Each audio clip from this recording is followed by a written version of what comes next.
We have a mover, please, for the agenda, Councillor Coleman, seconder, Councillor Miller. Any other questions or concerns? All in favor? Opposed? Carried. Attendance has been taken. Councillor Pierce will be here. He is late. Councillor Simons is not here. Councillor Bowman is not here, and Councillor Weed is not here. Pecuniary interest at the time of the requirement, if there is any. Delegations this evening, we have one. 4A, Mary Ann Rose and Dr. Malcolm Thirlby, St. Paul's Anglican Church, Middleport. Please come to the podium, please.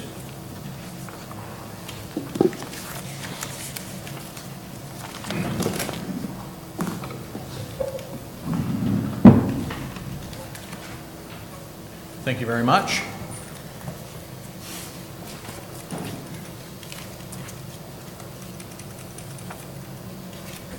You can pull that to you. Okay. There you go.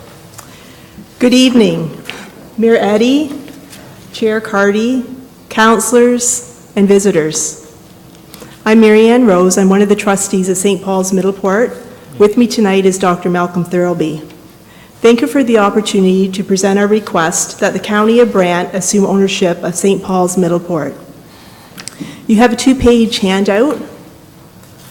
The second page, if you can refer to that, is just an overview. It's a timeline, and the timeline discusses the initial request that was made by the diocese that the county assume ownership. The following dates are correspondence, where there's been fragmented discussion, but to this time, no decision has been made. Just for information, I'd like to provide to the clerk correspondence that cross-references to the dates mentioned on page 2.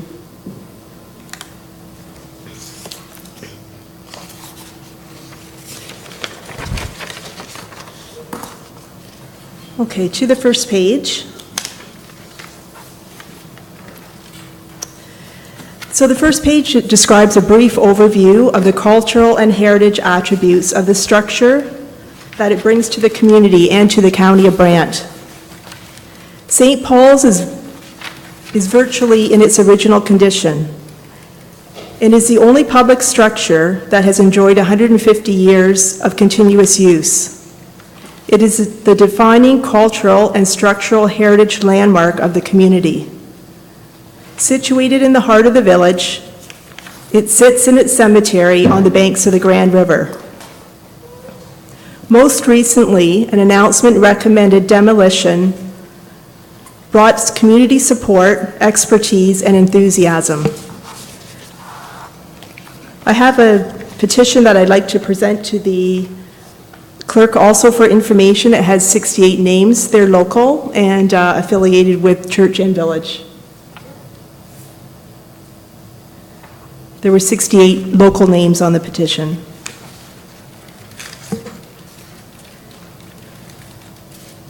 The county stands to benefit by assuming St. Paul's Middleport. We are financially independent. We have support of Eva Salter, Regional Advisor for the Ministry of Tourism, Culture and Sport, the Ontario Trust, Ontario Historical Society, and the Architectural Conservancy of Ontario. These organizations are very helpful in providing resources and support for heritage structures. A community group would welcome the opportunity to manage the structure, similar to the successful model that we see in Onondaga Community Center. We also welcome the opportunity to further discuss a business plan, additional purposes and uses for the structure. These would be all-inclusive and revenue-generating. At this time, I'd like to present Dr. Malcolm Thirlby. Dr. Malcolm Thirlby has done research on St. Paul's. In 2010, he prepared a 19-page document that I'd also like to provide for information. It's available on request also. That was 2010. In 2018, I have an abstract overview, and it just augments some of the information that was in the 2010 document. I'd like to provide that for information also. As I said, pleased to introduce Dr. Malcolm Thirlby. He's an internationally renowned specialist in medieval art and architecture and Canadian architectural heritage.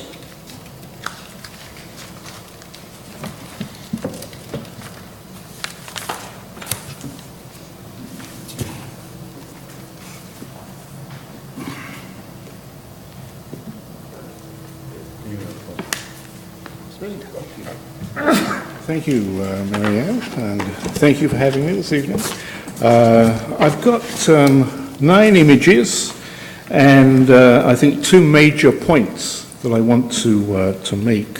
One is why St. Paul's Middleport looks the way it does, and secondly, why I think it is so important, not just for the community, but indeed on a Canadian basis. When we start looking at Canadian church architecture in the 19th century, the earliest sort of monumental image that we get is here on the left screen. It's St. Andrew's Presbyterian Church, Niagara-on-the-Lake, which bears a certain resemblance to the image on the right, which is St. Martin in the Fields in London. The architect is James Gibbs, who is especially important throughout North America because he published a book with a very good title, A Book of Architecture, which had this enormous influence in the eastern United States and in Canada. Church of St. Paul's in Halifax is based on one of the Gibbs buildings. And what we have is a temple facade and basically a rectangular box with the tower and spire. When we put that alongside St. Paul's Middleport, we see some significant differences. St. Paul's is Gothic. It is divided into various spaces according to the use of the building. So obviously one of the first questions we have to consider is why the change? Why does St. Paul's look the way it does? The big move comes in the mid-1830s, particularly 1836, with the fellow illustrated in effigy on the right, Augustus Welby Northmore Pugin. He lived between 1812 and 1852, and in 1836 he published a book called Contrasts, which has a slightly longer title as well, which I'm sure you will love. Contrasts, or a parallel between the noble edifices of the Middle Ages and corresponding buildings of the present day, showing the present decay in taste. And then the really interesting thing, accompanied by an appropriate text. So basically it's a picture book, and you can read the notes if you want to. And I've got on the left there the frontispiece, where he's contrasting a medieval town and the appearance of it in 1840. This is from the reprint of the book. And essentially, if you go through the book, unless you're a raving loony, you're going to choose the image that Pugin is projecting, and that is to build Gothic, or pointed, or Christian. They were all synonymous in the 1830s. And that was the correct style for a church. We see a very immediate impact of this, not directly with Pugin, but through 2 English offshoots for the Anglican Church. One in Cambridge, the Cambridge Camden Society, so named after William Camden, an Elizabethan antiquarian, and the Oxford Society for promoting the study of Gothic architecture. And they both started in 1839 and advocated the use of Gothic.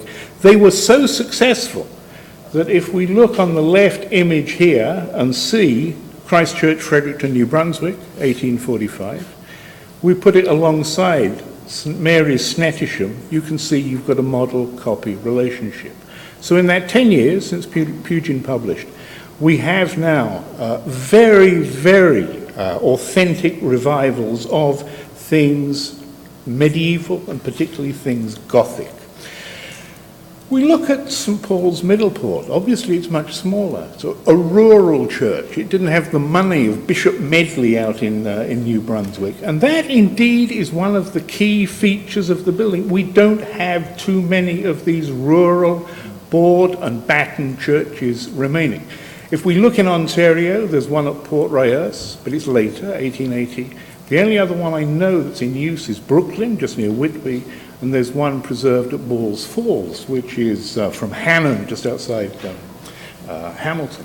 So here the key thing to note, as I mentioned in passing at the beginning, a separate tower, spire, nave, chancel, and we have then a little vestry coming off to the right of the right image. For the design, we follow English models, English Gothic, and that is one almost taken at random, published in the 1840s from Tangmere in Sussex. Note again the division of the spaces, which is so important, the consistent use of lancet, pointed windows, the tower and the spire. And this is brought across with the architect who worked for Bishop Medley in Fredericton, Frank Wills. He's trained in England, and this is one of his lost churches in Albany, New York, in his publication of 1850. And the image isn't that clear, but you can, I think, if you look at the right end, see the use of this board and batten, something that is largely peculiar to North America. Just two more things. The interior, the truthful use of open timber. You see the division of the chancel, the sanctuary area steps up, and another very key thing, open seating. All, as Marianne indicated, authentic back to the 1860s. And finally, we've got the stained glass windows in there as well. So it is a little gem. It is not absolutely unique in Ontario, but is very close to being that. And in terms of Canadian work, if we look at similarly scaled buildings, we have an absolute treasure. I think it's imperative that it's preserved. Good. Thanks very much. Thank you, sir. Any questions? Councillor Miller? Thank you, Mr. Chair, through you to one of the presenters anyways. Two questions. Is it the foundation, is that a basement? Sorry? The foundation, is it a basement? There's a foundation, Marianne. You will know more about this, I think, because you've had recent experience of it. No basement to my knowledge. There is a crawl space. Okay. Is that stone, field stone? The foundation and footings are stone, and atop of that is brick. We have retained the services, Robertson Restoration. That was my second question. Okay. Yeah. Yeah, so they're doing a structural, looking at structural integrity. When the county assumes responsibility, we know what next steps are. Okay, so, yeah, I see you had that in the one sheet you gave us. You've just retained them. When do you expect them to have an assessment done? It's close. The upper portion is done. In the crawl spaces and in the areas where they remove board and batten to examine the frame, the structural engineer who is, I don't recall his last name, Jeff, he's from Cohen Engineering. I'm sorry. Yeah, engineering. He said it looks like the day that it was built. Okay. Yeah. Those were his words at our town hall meeting. Okay, yeah, in my experience, I'm asking about the foundation because usually if that's okay, you can usually deal with the rest of it. So, okay, thank you very much. Any other questions? Councillor Gatward. Thank you, Mr. Chairman. So, the Anglican Church of Canada doesn't want to... No. Point of order, it's not the Anglican Church of Canada, it's the Corporation of the Diocese of Huron. Oh, okay. Pardon me. The diocese, they don't see the value in keeping the church or the historical significance of the church? Sorry? Well, I was hoping we wouldn't get into that. We don't have a direct answer because we haven't approached them the last short period on what we Correct. are willing to do. Point of order on that question. Once we decide, Yes. then we could approach them and see. So I would just want to make a couple of things understood here. The Thank you. Diocese of Huron, the Corporation of the Diocese of Huron owns every church in the diocese. Whether it's St. James Anglican Church here, which was built in 1832, or any other church in the Diocese of Huron, they own the church and the property.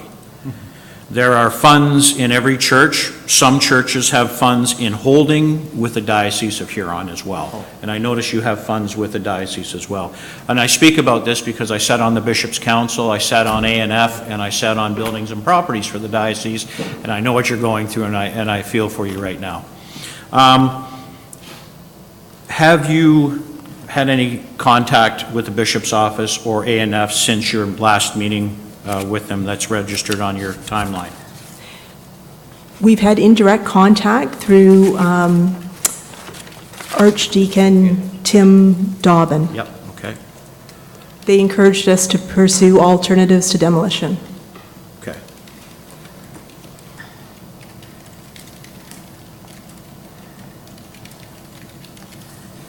So that's the last bit of information you've had from the diocese at this time?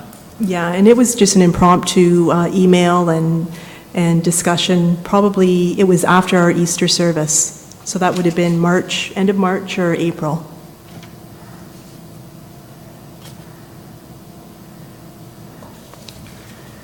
Okay, thank you.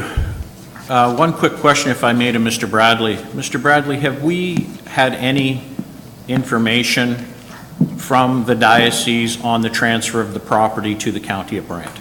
If you could answer that, please. I just want everybody to have all the information so we know what we're going forward with here. Your Worship, we were contacted, I think, over a year ago, I believe, by the diocese. I think Community Services Committee received that correspondence. And I believe we've also, so I think that was quite a while ago. I think we've also had some discussions with the cemetery's registrar about the process to take ownership of the cemetery, when and if that happens. So nothing has happened to date? Not recently, Mr. Chairman. Okay, thank you. Your Worship? Well, I think it's important, and I'm so appreciative that Dr. Thirlby would come to talk to us again, as he did with the Old Town Hall. This is certainly an outstanding building that many people have expressed support for, to save for society, and I'm one of those. And I'm so pleased that several of them have even said, we will fundraise.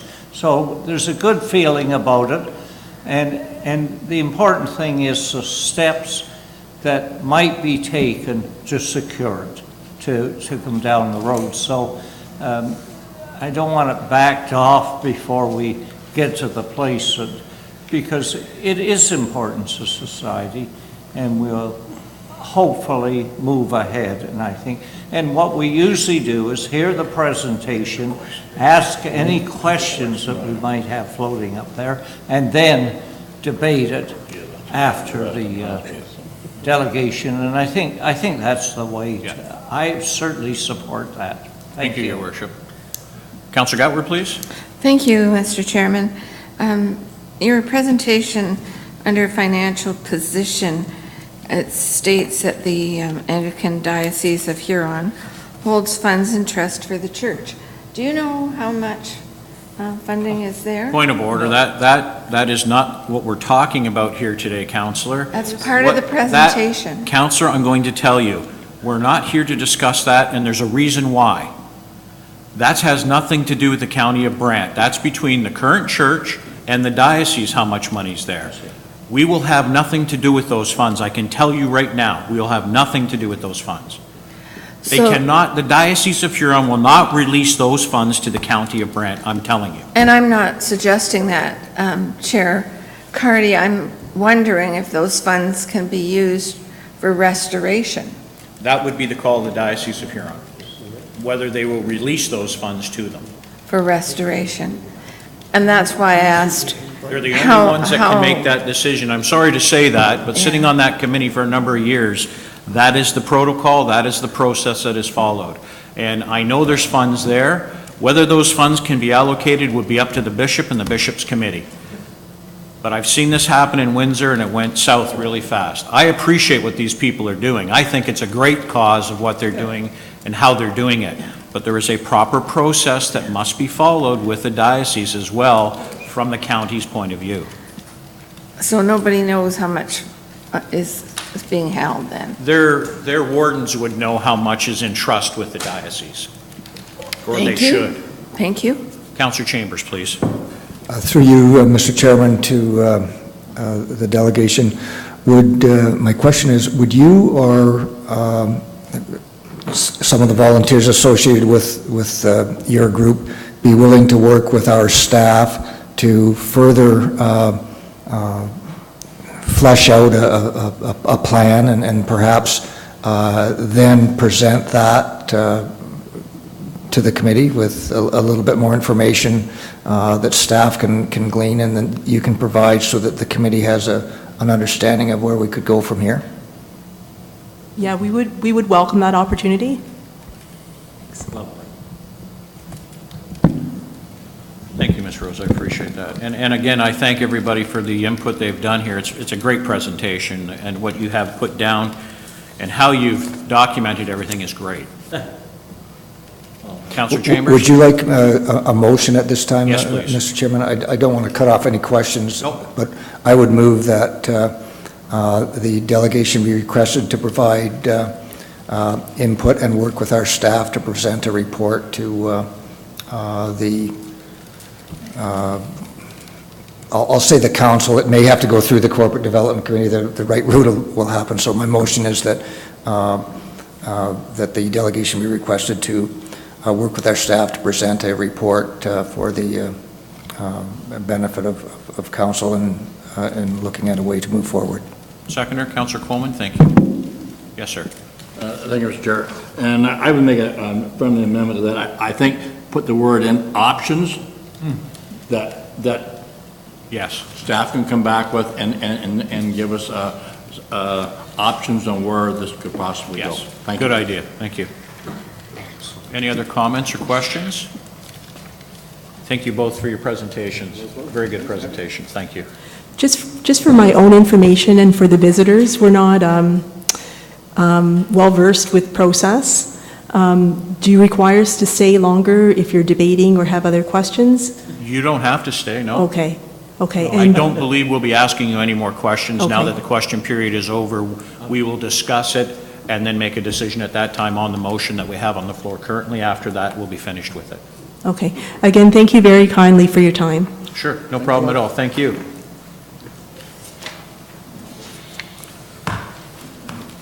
Okay, that is the only delegation this evening. How would committee, we have a motion on the floor. Councillor Chambers, please. Before you call the question, Mr. Chairman, I do have one question, and that's with regard to a time frame. I'm not sure whether there's a time constraint or whether time is an issue, but I would assume that if time is an issue, that staff would recognize that and bring a report back as soon as possible. Yeah, I can tell you the diocesan office short staffs from the end of June till September 1st, so there's lots of time between now and September, I would say, to work on that. Thank you. We have a motion on the floor. All in favor of the motion? Opposed? Carried. Thank you. Ladies and gentlemen, just to let you know, we did approve the motion. Yes. Okay, moving on. Adoption of the Corporate Development Committee meeting minutes from April 9th. Please, Mayor Eddy. Councillor Pierce, please. Any questions or omissions that you'd like to make? None? All in favor? Opposed? Carried. Business arising from the minutes? Seeing none? Consent items 7A 1 and 2. Councillor Miller, please. You'll move? I'll move and I'll speak to 7A1 if I could. Thank you. Seconder, Councillor Coleman. Councillor Miller, please. Just off the top of my head, I'd like a delegation with MTO regarding the Bishopsgate interchange funding. Yes.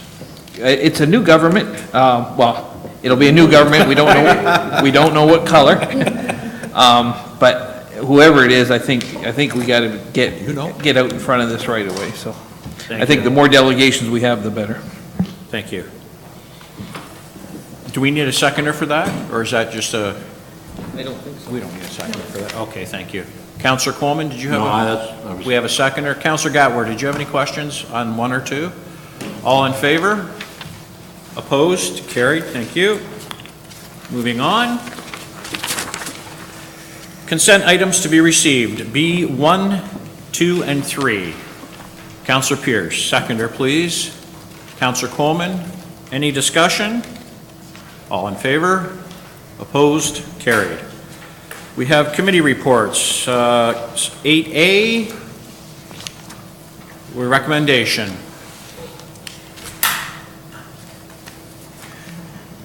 You don't have it? Joe, do you want to give? Joe, it's your recommendation. It's not written. It's right here. There is a recommendation, and we do have a mover. So moved. Councillor Pierce and Councillor Coleman. So, The recommendation is Municipal Elections Review Committee Report, minutes of April 18th. All in favor? Opposed? Carried. Staff reports, corporate services, 9A1, CD 18-40, delegation of authority of during restricted acts, lame duck, period of 2018 election. There is a recommendation. Moved by Councillor Chambers, seconded by Councillor Miller. Questions or concerns? Seeing none, all in favor? Opposed? Carried. General Manager's update, please.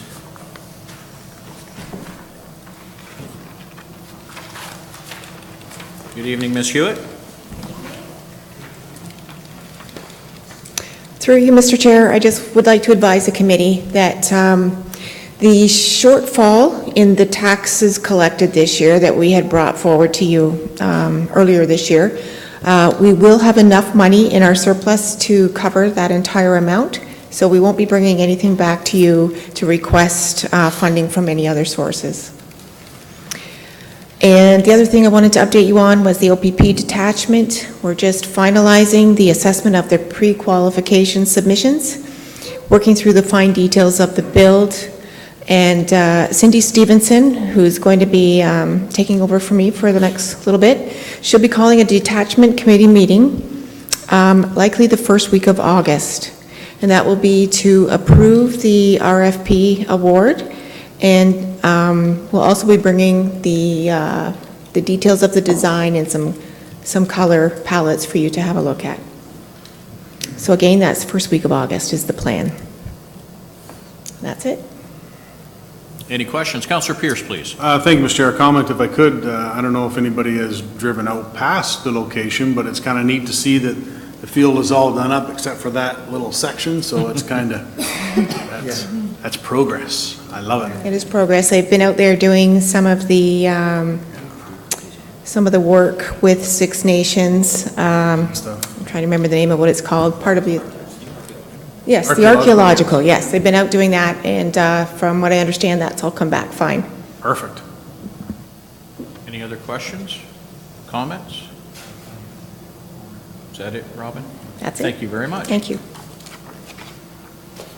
Operations, CD 1837 Mount Pleasant Water Supply System. There is a recommendation. Councillor Coleman, Councillor Pierce. Questions or concerns? All in favor? Opposed? Carried. General Manager's update. Mr. Bradley, please. Good evening, Mr. Chair. Just a couple quick updates. The Community Health Hub, which was approved last month, we released the request for expressions of interest from potential occupants. We released it on Thursday. It'll be open for a month. We want to give people a good chance to respond to that. The draft report for servicing for Canesville and the airport, I need to read better. Canesville and the airport The draft is complete. We're going through internal circulation with that, and we would have a report to committee, hopefully in the next, probably in the next meeting cycle. So it'll be in the June or July meeting cycle. It's a pretty comprehensive report. So, and just an update on a number of meetings. May is a busy month for public meetings, as well as a few that we've had already. The Biggers Lane Landfill EA, it's on Wednesday, this coming Wednesday at the Oakland Community Center. It starts, I believe, at 4:30 with public information. The need study for the Brant Sports Complex and the Silats Community Center is next Wednesday at the BSC. It starts at 6:30. And the Grand River Street North Corridor EA is next Thursday at the Paris Fairgrounds at 6 p.m. So again, Wednesday for the Silats and Thursday for Grand River Street North. So it's my update, Mr. Chair. Thank you. Any questions to Mr. Bradley? Councillor Chambers, please. Just through you, Mr. Chairman, just if Michael wouldn't mind passing on the thanks to the Public Works staff for the excellent job they did after last week's windstorm. There were trees everywhere, and now they're nowhere. So it's amazing how the guys can get out and clean up and do a good job in such a short time. I will do that. Thank you, Mr. Chair. Thank you, Councillor Chambers. Moving along, Development Services General Manager's update, please. Through you, Mr. Chair, just three things. At our update for the fees, I had mentioned that we've have an offer signed back, an acceptance of a contract for the lock grading technologist position. It's going to be starting on June 11th, I believe. I also wanted to give an update on building permit activity. So far this year, we've issued about 136 residential units. It seems quite high. I can tell you that for the Brookfield subdivision, we had one building inspector in there who was doing 75 inspections a week. So. And the other thing is the Lausanne subdivision on Rest Acres Road. That's 1039 Rest Acres Road. Last week I signed off on the plan of subdivision for registration. So it's with the consultants to finish off their bit before it can be registered, but it's going to be happening shortly. So. Thank you very much, sir. Any questions?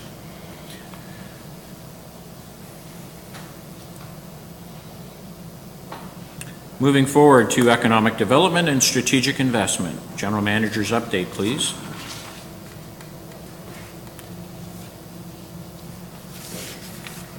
Thank you, Mr. Chair.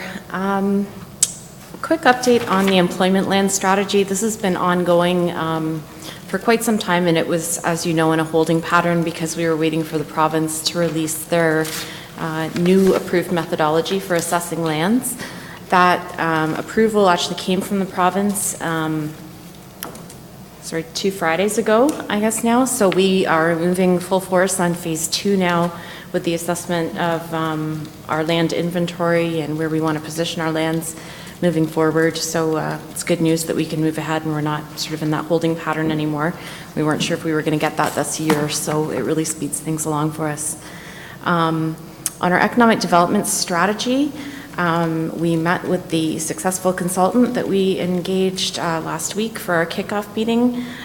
So they are working away and going full steam ahead, and we expect to have our first public consultation in September on the strategy, and they will be doing some one-off focus groups and interviews with stakeholders throughout the summer. Land options, also we are, as instructed by council, looking at potential land options for acquisition or cooperation on getting those shovel ready, and we hope to come back with options in the next couple of months for you to consider. And lastly, the drafts of the 2 CIPs for Burford and St. George are nearing completion. We will be bringing back the final draft for approval in late summer this year. Thank you, Allison. Any questions? Thank you very much. There is an item there, E, CD 18-43, street naming opportunity put forward by Mayor Eddy and CAO Emerson. There is a recommendation on the floor. How would you like to proceed, members of committee? Councillor Pierce moves. Seconder, Councillor Coleman. Any questions or concerns? All in favor? Opposed? Carried. Thank you. No communications, no matters referred by council. Other business, there is an invite from Councillor Chambers coming, I feel. There is, Mr. Chairman. Just find it. Every year, the Brant Steele Center has a spelling bee, and the spelling bee is coming up at the end of the month. And from time to time, various groups, the city of Brantford has entered a team. The Belfries Historical Society has entered a team and actually won for 3 or 4 years running. It would seem to me that perhaps our team is 3 people, 3 excellent spellers, or 1 excellent speller is actually and 2 supporters. If anyone on council or staff would like to enter a team this year, there is a registration fee that's you collect pledges, and if you can make $200, you can $210, I think it is. You can take part in the 16th and the 50th annual spelling bee. So if any member of staff or council would like to take part, please see me, and I'll forward you to Lori Bruner, who has done an excellent job the last 15 years in having this event. Very good cause, if anyone's interested. Unfortunately, or fortunately, I'm probably the best speller in the council, but I can't take part because I'm one of the judges. And I have to be a part of this. Well, I'll show you how good my spelling is. I thanked God when they came out with Microsoft and spell check. That was the best thing ever invented. Thank you very much. Appreciate it. If anyone is interested, see me or Michael Bradley, who will be my designated staff contact. I was going to say I want you and Michael on my team. Thank you. And Councillor Powell, please. Yes. Just to give the council an update on physician recruitment. The committee's been in operation for 11 years now. It's headed up by Alice Preston. What she does is visit the medical schools like Western, Mac, U of T, Ottawa, etc. Goes to medical conferences. They advertise in medical journals. So her role is to recruit family doctors. Now, they found in the past few years the profile of family doctors is changing. For example, a family doctor wants to work just 9 to 5, just like the rest of society, I guess. They don't want to buy a practice, so a doctor retiring there is a tough time what to do with that practice. They will work with other docs in order to get a day off or a half day off. They would rather be in Toronto or near Toronto. Going on a bit, it's also changed where a family physician can practice. You could go to a large medical clinic like the one up on the Garden Avenue area where there's multiple doctors. You could have on Charing Cross, we have a husband and wife, both doctors. We set up a little clinic. You can be a hospitalist. That means you go to Brantford General, you work a shift, and you go home. No office, no overhead. That's one way to do it. You can also work in clinics. There's a new one in the Staples Plaza and a few others. You can go into a private building. There's a person wants to put one up on the Shellard Lane area. Now, the saying in the past was if you build it, they will come. To revise that is if you build it, they may come. But they may not come to your medical clinic, unfortunately. In conclusion, 2 things. For the last 10 years, this area has been underserviced by family physicians. We've been short every year. So that trend has not changed. We're still in the same boat. When they look at the rest of 2018 and on to 2019, they look at the family physicians who may be retiring or moving, they're finding that in the next year or so, we will need 15 to 25 family physicians in order to keep up. The second conclusion, no one from the Health Hub has contacted Alice Preston, and yet this is what she does. She recruits family physicians, and unfortunately, there's been no contact made with her to kind of see where we stand or what we might do. So that's all in my report that I had, Mr. Chairman. Thank you. And just to add to that, Marie, thank you very much. Very good report. What we're finding out too on the FHT is that doctors taking over practices don't want any more than 1,000 patients. Today, as you know, doctors in this community have 2,300 patients, and the province said that's it.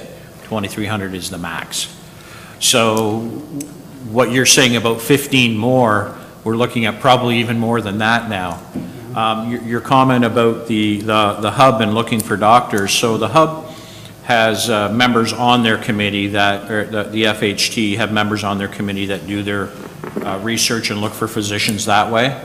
So they always go out and look for students or medical students. I know Rob Williams one year had his son-in-law, who's now a physician, working for him. Unfortunately, he got a job in London. So they go about getting their recruiting that way. The biggest thing they found was new doctors coming out don't want to work in old buildings. That was their biggest point. They don't want to work in old buildings. They won't do it. And that's why they go to Toronto, to the new hospitals being built there, and to the bigger centers where they can get those jobs and work in new facilities. So that's one thing they found out as well. But very good report. Thank you. Moving forward, we have CAO's update, please. CAO Emerson, your last one. Well, last one of these, yeah. That's right. Thank you, Mr. Chairman. A couple things here. We had an all-staff meeting a few weeks ago. Some of you attended. It was focused on customer service, so I think it was a good meeting. There was a good spirit in the room, and I hope some of that continues to spread off on our staff and keep that culture rolling. On the Health Hub, Michael and I have continued to meet with Cindy, the Executive Director, Dr. McDonald, and the lady that's chair of the Planning Committee, just trying to keep the process moving. Michael has an in-camera report that addresses some of those things, so we're moving forward with that. Bucket Center, there'll be a report coming to you with some options as requested by council several months ago, and I think that's going to come through at this upcoming council meeting we're talking about. So, the student orientation has started. We've got a lot of students. I attended a couple of sessions to bring some greetings from the CAO. Michael gets to do that next time, give them words of wisdom. So, but there's quite a crop of students that the county hires every year, and I'm really impressed. I said to them, I was really impressed. I was a student with the old town of Paris as a high school person, and there wasn't the health and safety and the training or anything. It was get out there and they told you when your coffee break was, maybe, and that was it, you know. But there's a lot now to all this stuff. And in that regard, Michael and I am going through this transition period, trying to mentor Michael with all the things I know, and that didn't take that long. He's either a quick learner, I didn't have much to tell him, but things are moving very slowly, very fast, very well, very quickly. And I think everything will be fine when the time comes. Yeah. Thank you, Paul. Yes, I saw the other day some familiar faces working again in the county this summer. Yeah. Okay, could we have any questions to the CAO? Okay, moving forward, could I have a motion to go in camera, please? Councillor Coleman, Councillor Powell, all in favor? Thank you.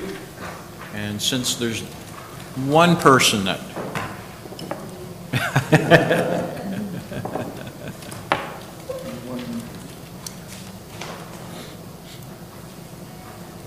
can apply next year, Paul, for a student.